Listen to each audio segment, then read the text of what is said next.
Welcome to Chillin' 101. We hope this video helps. You start by signing in with the Microsoft account tied to your Office license because the installer links activation to that account.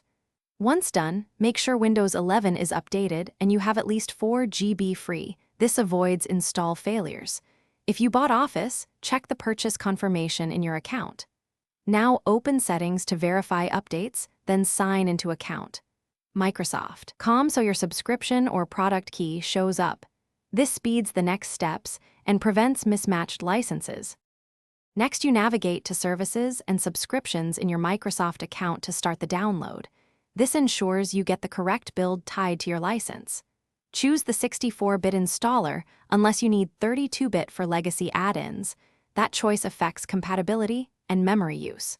Once downloaded, run the installer as administrator so all components register correctly. Make sure Internet stays connected during installation, since activation and updates may download in the background.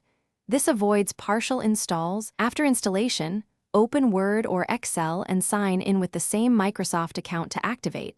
This step ties the local install to your subscription. Once activated, run Office updates from Account Update options so you have security and performance fixes.